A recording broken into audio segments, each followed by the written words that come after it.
In the shadow of the ancient ridge, where kin once gathered by the steady hearth to mend nets and share the season's yield, a whisper rises from beyond the horizon.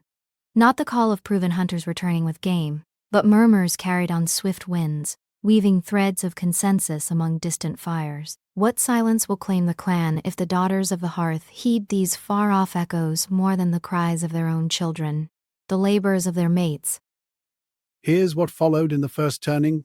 The young women, bearers of the next line, once bent to the soil beside their kin, turning earth for the spring planting, their hands calloused from weaving baskets strong enough to carry the harvest home.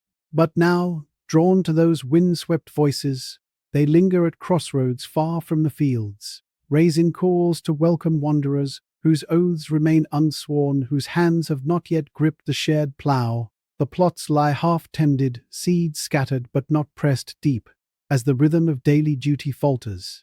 Elders who once guided the young through lean winters with tales of endurance find their words drowned by the pull of those distant murmurs. Labor slows, the clan's strength woven from generations of shared toil begins to fray at the edges. But the cost ran deeper, into the very forming of households, where mates once circled the fire, pledging vows under the elder oaks, promising shelter for the vulnerable, provision through storm and sun. The divide widens. Daughters chase the approval of unseen circles, measuring worth not by the steadiness of a kin-bound hearth, but by nods from beyond the valley. Unions falter before they root. The branch that should bear fruit hangs barren. Children meant to laugh in the dooryard while learning the pull of the yoke, sense the chill of empty places at the evening meal. Trust within the lodge, once sealed by oaths of reciprocity, cracks like dry clay under unrelenting sun. Fewer hands join to raise the roof beams. The household, the clan's beating heart, stands smaller, shadowed. Meanwhile, among neighbors whose paths once crossed in mutual aid, trading surplus grain for woven cloth, watching one another's flocks through the night, the bonds strained toward breaking. Those winds carried demands to shield unproven travelers, straining the granaries meant first for kin. Proven laborers, whose sweat has guarded the pastures, find their voices shouted down at the gathering stone, labeled as foes by the very ones they once protected. Neighborhood watches go unwatched, shared fences mend slower, as suspicion creeps like frost over untended vines. The circle of reciprocity, where one clan's fire warmed another's wanderer only after trial of loyalty, dissolves into guarded silences. What was given freely among the bound now withers, withheld. Yet the wound spreads to the land itself, the patient steward of all survival.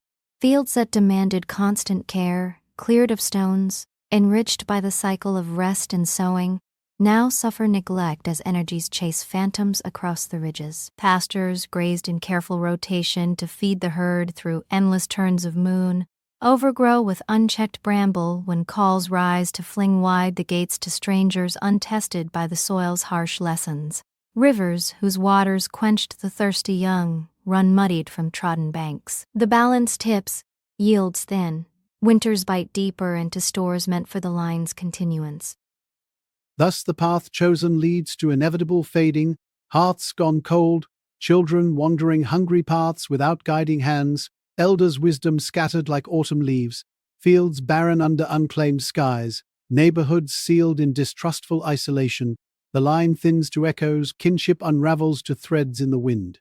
Only by turning back to labor, duty, and the proven bond of kin upon the land does any clan endure. What would your ancestors have chosen by the fire's honest glow? If the echoes of our ancestors resonate within you, let that feeling flow outward, share it, nurture it, and honor it with your actions. Each moment of connection fortifies the quest for understanding that weaves through time. Your voice, joining the chorus, keeps the pursuit of truth vibrant, examining not just personal journeys but also the intricate patterns of our shared existence. Leave your impressions where they may illuminate others, in thoughts or insights, and follow the trails we have forged to wisdom's wellspring. Recognize that by engaging with this legacy, you uphold its significance, ensuring that the teachings of those who came before continue their journey through generations.